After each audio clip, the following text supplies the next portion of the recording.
충청남도 오크리 마을은 1960년대 말 시대의 변화보다 전통이 더 깊이 뿌리박힌 곳이었습니다. 산자락에 기댄 작은 농촌 마을이었고 마을 어귀의 느티나무는 100년을 넘게 자리를 지키고 있었습니다. 김지은이 태어난 집은 마을 안쪽 언덕배기에 자리한 기역자 모양의 기와집이었습니다. 아버지 김창호는 마을 이장을 맡고 있었고 어머니 박술래는 농사와 살림에 바빴습니다.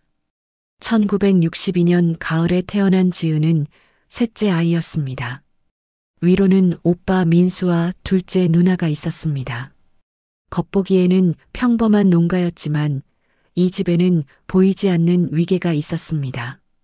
아버지의 말이 절대적이었고 아들인 민수는 특별한 존재였습니다. 딸들은 조용히 있어야 했습니다. 지은아, 오빠 밥그릇 가져다 드려. 어머니의 목소리는 늘 조심스러웠습니다. 6살 지은은 고개를 끄덕이고 부엌으로 향했습니다. 지은은 말이 적은 아이였습니다. 큰 눈동자로 주변을 관찰했고 어른들의 표정을 읽는데 익숙했습니다. 웃음소리도 작았고 혼자 마당 구석에서 놀기를 좋아했습니다. 여자아이는 얌전해야 한다. 아버지가 자주 하는 말이었습니다. 지은은 그 말을 지키려 노력했습니다. 민수는 중학생이 되면서 변하기 시작했습니다. 처음에는 작은 괴롭힘들이었습니다. 지나가다 어깨를 세게 치거나 발을 걸어 넘어뜨리는 일들이었습니다. 지은이 울면 민수는 웃었고 어른들은 남매끼리 장난치는구나 하며 넘어갔습니다. 지은이가 또 넘어졌네요? 이웃 아주머니가 물었을 때 어머니는 애매하게 웃었습니다. 워낙 덜렁거려서요. 지은은 아무 말도 하지 않았습니다. 말해도 소용없다는 걸 배웠기 때문입니다. 계절이 바뀌면서 민수의 행동은 점점 거칠어졌습니다. 어른들이 없을 때면 지은을 때렸습니다. 이유는 없었습니다. 심심해서, 화가 나서, 혹은 그냥 재미로였습니다. 오빠가 때렸어요. 한 번은 용기를 내어 말했습니다. 어머니는 한숨을 쉬었습니다. 내가 말을 안 들어서 그럴 거야. 오빠한테 잘못했다고 해. 지은은 고개를 숙였습니다. 억울함이 목구멍 끝까지 올라왔지만 삼켜야 했습니다. 지은의 몸에는 늘 상처가 있었습니다. 팔뚝에 멍, 등에 긁힌 자국, 목에 손자국들이었습니다. 어머니는 보고도 못 본 척했습니다. 아버지는 신경 쓰지 않았습니다. 시간이 흐르면서 지은의 눈빛이 변했습니다. 순수했던 아이의 눈에 경계심이 생겼습니다. 주변을 늘 살펴보고 위험을 감지하려 했습니다. 8살 아이가 가져서는 안 될 조심성이었습니다. 마을 사람들은 지은을 얌전한 아이라고 불렀습니다. 하지만 그 얌전함 뒤에는 두려움이 숨어 있었습니다. 지은은 자신을 보호하는 법을 본능적으로 터득했습니다. 겨울이 왔습니다. 지은은 9살이 되었고 민수는 고등학생이 되어 몸집이 더 커졌습니다. 어느 날 밤 지은은 우물가에 앉아 별을 보고 있었습니다. 추운 겨울이었지만 방 안이 더 무서워서 나온 것이었습니다. 이때까지는 아직 시작에 불과했습니다. 진짜 어둠은 지은의 10번째 생일이 지나면서 찾아올 예정이었습니다. 1972년 봄 10살이 된 지은에게 민수의 폭력이 새로운 단계에 접어들었습니다. 이제는 단순한 구타가 아니었습니다. 더 이상 혼자서는 견딜 수 없어서 지은은 어머니에게 마지막으로 도움을 청해보기로 했습니다. 엄마, 오빠가 자꾸 때려요. 부엌에서 설거지를 하던 술래가 돌아봤습니다. 내가 말을 안 들으니까 그러지. 오빠 말 잘 들어. 하지만 엄마 아무것도 안 했는데. 아무것도 안 했다고? 집안일도 제대로 안 하면서. 지은의 가슴이 무너져 내렸습니다. 엄마는 왜 오빠 편만 들어요? 뭐라고? 내가 감히 어른한테 대들어? 순례의 목소리가 날카로워졌습니다. 민수는 우리 집 장남이야. 너는 그냥 딸이고. 알겠어? 그날 밤 부모님이 마을 회의에 나간 사이 일어난 일을 지은은 평생 잊을 수 없었습니다. 10살 생일을 불과 며칠 앞둔 밤이었습니다. 민수의 폭력은 돌이킬 수 없는 선을 넘었습니다. 다음 날부터 지은은 더욱 말을 잃어갔습니다. 학교에서도 조용해졌고 친구들과도 거리를 뒀습니다. 선생님이 물어봐도 대답을 하지 않았습니다. 지은이 요즘 왜 이래? 같은 반 친구 영희가 걱정했습니다. 집에서 무슨 일 있니? 지은은 고개를 저었습니다. 아무것도 없어. 몇 개월이 지나고 가을이 되었습니다. 지은은 11살이 되었고 끔찍한 일이 벌어졌습니다. 지은이 아이를 가진 것입니다. 처음에는 몸이 아픈 줄만 알았습니다. 자꾸 토했고 밥을 먹을 수 없었습니다. 어머니가 의심스러운 눈으로 지은을 쳐다보기 시작했습니다. 지은아, 너 혹시... 순례의 목소리는 떨렸습니다. 병원에 다녀온 후 집안은 난리가 났습니다. 아버지 창호는 분노했습니다. 이게 뭔 일이야? 우리 집에 이런 일이. 아빠, 저는... 닥쳐. 내가 뭘 했길래 이런 일이. 지은은 아무 말도 할 수 없었습니다. 진실을 말해도 믿어주지 않을 것을 알았습니다. 민수는 모른 척했습니다. 오히려 지은을 나무랐습니다. 누구랑 그런 짓을 했어? 말해봐. 오빠가. 뭐라고? 내가 감히 나한테 누명을 씌워? 가족들은 민수의 말을 믿었습니다. 지은은 거짓말쟁이가 되었습니다. 아버지는 지은을 때렸고 어머니는 집안 체면을 걱정했습니다. 이웃들이 알면 어쩌지? 그것이 어머니의 가장 큰 걱정이었습니다. 지은은 완전히 고립되었습니다. 학교도 그만둬야 했습니다. 배가 부르기 시작했기 때문입니다. 겨울이 다시 왔고 지은은 집에만 갇혀 있었습니다. 하지만 이 모든 고통 속에서도 지은에게는 한 가지 희망이 생겼습니다. 뱃속의 아이였습니다. 자신과 같은 고통을 겪지 않게 해주겠다는 다짐이었습니다. 내가 너를 지켜줄게. 지은은 배를 쓰다듬으며 속삭였습니다. 처음으로 자신만의 가족을 가질 수 있다는 생각이 들었습니다.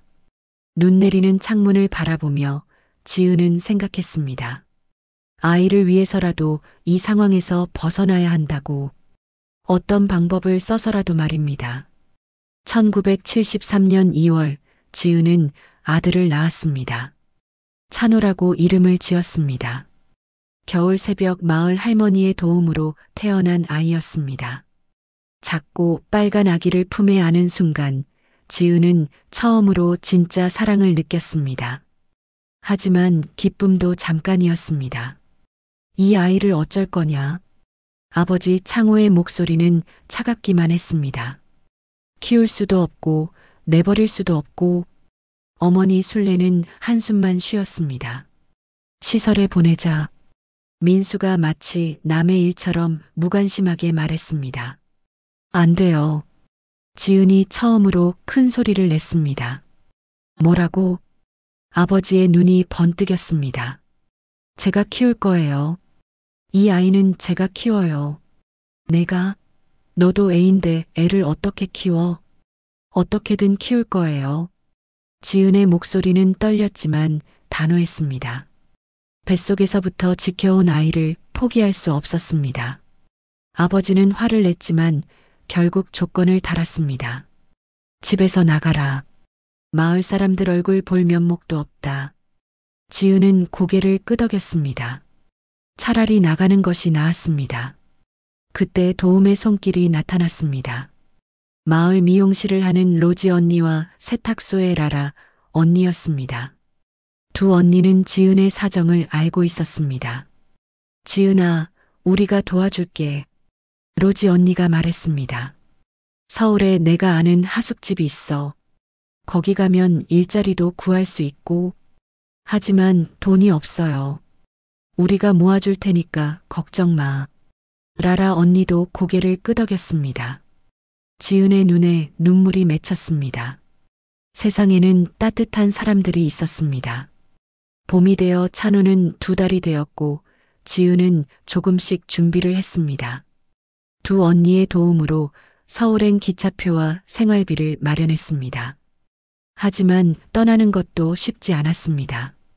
민수가 가만두지 않았습니다. 어디 가려고? 서울에 가요. 혼자서? 애 데리고? 네. 말이 안 돼. 너 같은 게 뭘 할 수 있다고. 민수의 목소리에는 비웃음이 섞여 있었습니다. 해볼 거예요. 안 돼. 넌 여기 있어야 해. 민수가 지은의 팔을 붙잡았습니다. 왜요? 왜 안 돼요? 집안 망신을 더 시킬 셈이야? 때리세요. 그래도 정갈 거예요. 지은의 목소리가 떨렸습니다. 하지만 예전처럼 고분고분하지는 않았습니다. 찬호 때문이라도 여기서 벗어날 거예요.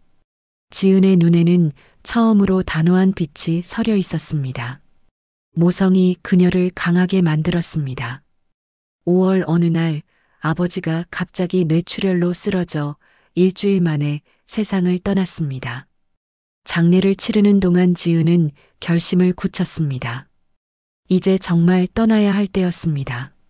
장례가 끝난 다음 날 새벽 지은은 일어나 찬호를 품에 안고 작은 보따리를 들었습니다. 어디가? 부엌에서 물을 마시던 순례와 마주쳤습니다. 서울 가요, 엄마. 민수한테 말했어? 말 안 할 거예요. 순례는 잠시 지은을 바라봤습니다. 딸의 얼굴에서 처음 보는 의지를 읽었습니다. 잘 가라. 마을 어귀에서 로지 언니와 라라 언니가 기다리고 있었습니다. 잘 가, 지은아. 꼭 잘 되길 바라. 언니들 고마워요. 지은은 고개를 깊이 숙였습니다. 기차가 서울로 향해 달리기 시작했을 때 지은은 창밖을 바라봤습니다. 새로운 세상이 기다리고 있었습니다. 13살 소녀와 4달 된 아기의 여행이 시작되었습니다. 1973년 5월 지은은 서울역에 도착했습니다. 찬호를 품에 안고 내린 플랫폼은 사람들로 붐볐습니다. 시끄럽고 복잡했지만 오크리 마을보다 자유로웠습니다. 로지 언니가 알려준 하숙집은 종로구 골목 안에 있었습니다. 2층 양옥집이었고 대문 앞에서 한참 망설이다가 지은은 용기를 냈습니다. 여기 하숙집이지요? 문을 연 것은 50대쯤 되어 보이는 박 여사였습니다. 그런데 누구세요? 로지가 소개해줬다고 전화했는데요. 김지은이라고. 아, 시골에서 온 아가씨? 들어와. 박 여사는 지은을 찬찬히 훑어봤습니다. 아이까지 데리고 왔네. 힘들겠다. 열심히 할게요. 다락방 같은 작은 방이었지만 햇빛이 들어와 지은에게는 궁전 같았습니다. 박 여사는 근처 중국집 서빙 일자리도 소개해줬습니다. 다음 날부터 지은의 새로운 삶이 시작되었습니다. 아침 6시에 일어나 찬호를 돌보고 8시부터는 중국집에서 일했습니다. 처음에는 모든 것이 서툴렀습니다. 서빙을 하다가 그릇을 깨뜨리고 주문을 잘못 받기도 했습니다. 아가씨, 좀 더 신경 써서 해. 식당 사장의 목소리는 날카로웠습니다. 죄송합니다. 더 조심할게요. 지은은 고개를 숙였습니다. 하지만 포기하지 않았습니다. 한 달이 지나자 지은은 조금씩 적응해 갔습니다. 손님들도 지은의 성실함을 알아봤습니다. 이 아가씨 참 착하네. 단골 할머니가 말했습니다. 고생이 많겠어. 아이도 있고. 괜찮아요. 많이 배우고 있어요. 지은은 웃으며 대답했습니다. 진짜 웃음이었습니다. 가장 큰 위안은 찬호였습니다. 아이는 건강하게 자라고 있었고 하숙집 다른 사람들도 찬호를 예뻐했습니다. 이 아가 정말 이쁘다. 같은 하숙생인 대학생 오빠가 말했습니다. 엄마 닮아서 그래.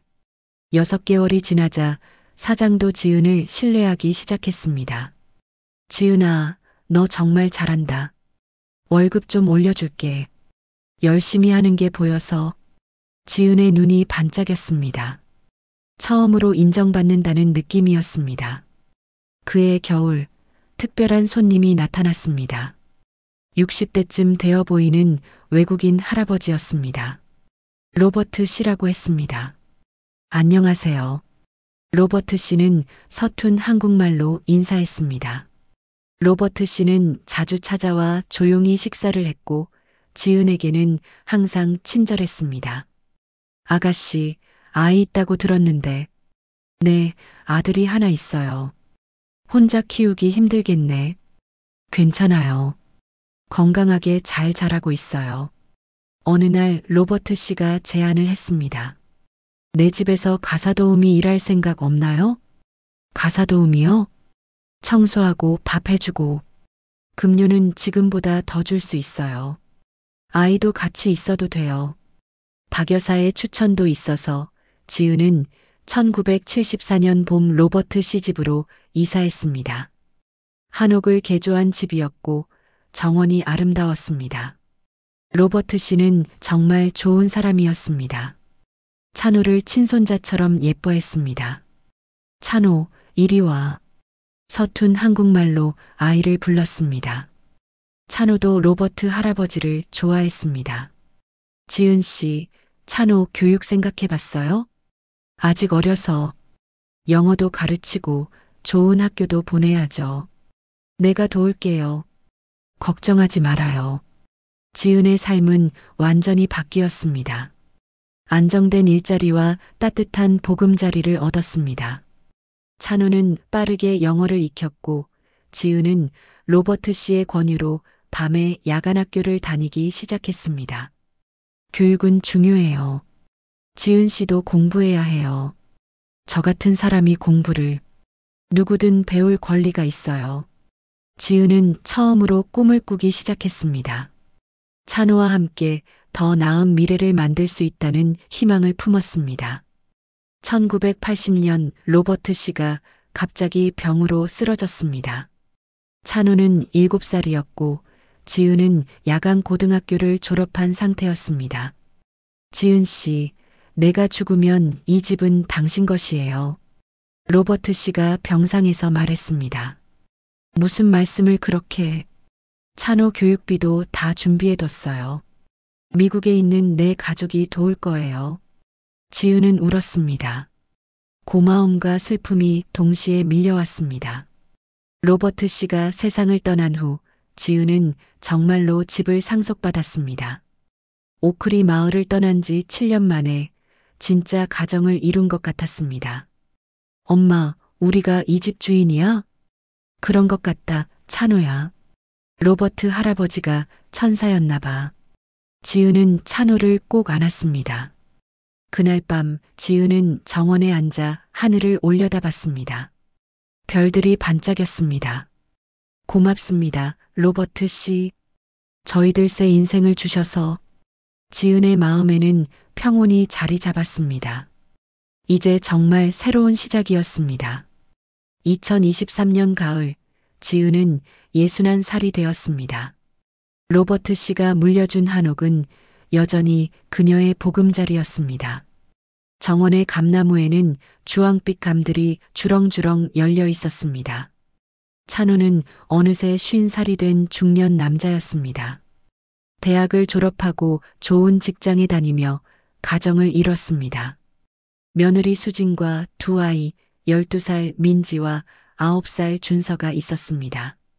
할머니, 오늘도 유튜브 찍어요? 준서가 물었습니다. 지은은 3년 전부터 할머니의 인생 이야기라는 유튜브 채널을 운영하고 있었습니다.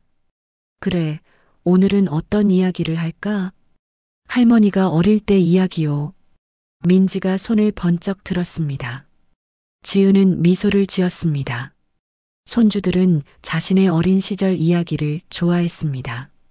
물론 모든 것을 말하지는 않았습니다. 아름다운 부분만 골라서 들려줬습니다. 카메라 앞에 앉은 지은은 차분하게 말했습니다. 안녕하세요, 시청자 여러분. 오늘은 제가 서울에 처음 왔을 때 이야기를 해드릴게요. 댓글창에는 따뜻한 메시지들이 올라왔습니다. 할머니 이야기 들으면 용기가 나요. 저도 할머니처럼 강하게 살고 싶어요. 할머니 덕분에 희망을 얻습니다. 지은은 이런 반응들이 고마웠습니다. 자신의 경험이 누군가에게 도움이 된다는 것이 기뻤습니다. 촬영을 마친 후 지은은 찬호와 차를 마셨습니다. 엄마, 요즘 몸은 어때요? 괜찮다. 아직 팔팔해. 유튜브 너무 무리하지 마세요. 찬호는 항상 어머니를 걱정했습니다. 찬호야, 너한테 고마워. 갑자기 왜 그러세요? 너를 잘 키웠다는 생각이 들어서. 지은의 목소리에는 자부심이 묻어났습니다. 찬호는 정말 훌륭하게 자랐습니다. 성실하고 따뜻한 남자가 되었습니다. 아내를 사랑하고 아이들을 소중히 여겼습니다. 지은이 가장 바랐던 모습이었습니다. 엄마가 잘 키워주셨으니까요. 힘들었을 텐데 잘 참아줘서 고마워. 무슨 소리예요? 엄마가 더 힘드셨잖아요. 지은은 찬호의 손을 꼭 잡았습니다. 거칠어진 어머니의 손을 보며 찬호는 마음이 아팠습니다. 그날 밤 지은은 오래된 사진첩을 펼쳤습니다. 찬호의 어린 시절 사진들과 로버트 씨가 남긴 편지가 있었습니다. 지은 씨, 당신은 정말 강한 여자입니다. 찬호를 훌륭하게 키울 것이라 믿습니다. 이 집에서 행복하세요. 지은은 편지를 다시 읽으며 눈물을 흘렸습니다. 감사의 눈물이었습니다. 다음 날 지은은 특별한 영상을 찍기로 했습니다. 평소보다 진지한 표정으로 카메라를 바라봤습니다. 오늘은 조금 다른 이야기를 해보려고 합니다. 지은은 잠시 멈춤을 가졌습니다. 인생에는 힘든 순간들이 있어요. 도저히 견딜 수 없을 것 같은 고통이 찾아오죠. 목소리가 떨렸습니다. 저도 그런 시간들이 있었습니다. 왜 하필 나에게 이런 일이 생겼을까? 지은은 깊게 숨을 들이쉬었습니다. 하지만 지금 생각해보면 그 모든 고통이 저를 더 강하게 만들었어요. 그리고 정말 소중한 것이 무엇인지 깨닫게 해줬죠. 화면 너머 시청자들도 진지하게 듣고 있었습니다. 포기하고 싶을 때가 있어도 항상 길은 있어요. 작은 희망이라도 놓치지 마세요. 그 희망이 여러분을 새로운 세상으로 이끌어 줄 거예요. 지은의 말에는 깊은 울림이 있었습니다. 며칠 후 놀라운 일이 일어났습니다. 오크리 마을에서 연락이 온 것입니다. 로지 언니의 딸 미경이었습니다. 지은 언니, 저 로지 엄마 딸 미경이에요. 미경이가 이렇게 컸구나. 로지 언니는 어떻게 지내? 엄마는 작년에 돌아가셨어요. 그런데 엄마가 언니 이야기를 자주 하셨거든요. 지은의 마음이 아팠습니다. 로지 언니는 자신의 은인이었습니다. 엄마 유품을 정리하다가 언니에게 드릴 게 있어서요. 며칠 후 미경이 서울로 와서 가져온 것은 작은 봉투였습니다. 엄마가 언니를 위해 모아둔 거래요. 지은이가 힘들 때 쓰라고 하시면서 봉투 안에는 돈과 함께 편지가 들어 있었습니다. 지은아, 잘 지내고 있지? 너를 도와준 것은 내 인생에서 가장 잘한 일이야. 찬호도 잘 컸을 거고 항상 응원하고 있다. 지은은 편지를 읽으며 울었습니다.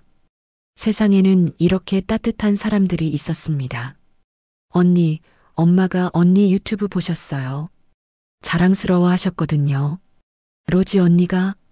네, 우리 지은이가 이렇게 멋진 할머니가 됐다고 하시면서 지은은 더욱 감동했습니다. 멀리 떨어져 있어도 언니는 자신을 기억하고 있었습니다. 그 후 지은은 더욱 열심히 유튜브를 했습니다. 로지 언니에게 받은 사랑을 다른 사람들에게 전하고 싶었습니다. 힘든 일이 있을 때는 주변을 돌아보세요. 분명히 도움의 손길을 내밀어 줄 사람이 있을 거예요. 지은의 메시지는 많은 사람들에게 울림을 주었습니다. 2023년 겨울, 지은은 찬호 가족과 함께 로버트 씨의 묘소를 찾았습니다. 매년 이맘때면 찾아오는 곳이었습니다. 로버트 할아버지, 저희 잘 지내고 있어요. 준서가 꽃을 올리며 말했습니다. 찬호 아빠도 회사에서 승진했어요. 민지도 자랑스럽게 말했습니다. 지은은 묘비 앞에 무릎을 꿇고 앉았습니다. 로버트 씨, 정말 감사합니다. 덕분에 이렇게 행복한 가족이 됐어요. 돌아오는 길에 찬호가 물었습니다. 엄마, 후회되는 일은 없어요? 후회? 지은은 잠시 생각했습니다. 글쎄, 후회보다는 감사한 마음이 더 큰 것 같아. 감사요? 힘든 일들이 있었기에 진짜 소중한 것들을 알 수 있었거든. 지은은 손주들을 바라봤습니다. 이 아이들의 웃음소리, 너의 따뜻한 마음, 이 모든 게 기적 같아. 그날 밤 지은은 마지막 유튜브 영상을 준비했습니다. 여러분, 오늘은 특별한 이야기로 마무리하려고 합니다. 화면 속 지은의 얼굴에는 평온함이 가득했습니다. 여러분께 꼭 전하고 싶은 말이 있어요. 어떤 상황에서도 희망을 잃지 마세요. 항상 길은 있어요. 지은의 목소리에는 확신이 담겨 있었습니다. 그리고 주변의 작은 사랑들을 놓치지 마세요. 그 사랑들이 모여서 여러분의 인생을 바꿔줄 거예요. 마지막으로 지은은 카메라를 향해 미소를 지었습니다. 여러분 모두 행복하세요. 항상 응원하고 있을게요. 영상을 마친 후 지은은 정원으로 나갔습니다. 별들이 반짝이는 밤하늘을 바라보며 그녀는 깊은 평안을 느꼈습니다. 오크리 마을의 어린 소녀는 이제 서울의 지혜로운 할머니가 되어 있었습니다. 그리고 그녀의 이야기는 계속해서 누군가에게 희망을 전하고 있었습니다. 지은이 평생 간직해온 믿음처럼 정말로 항상 길은 있었습니다. 어둠 속에서도 절망의 순간에도 작은 희망의 불씨는 꺼지지 않았습니다. 그리고 그 불씨는 이제 많은 사람들에게 따뜻한 빛이 되어 전해지고 있었습니다.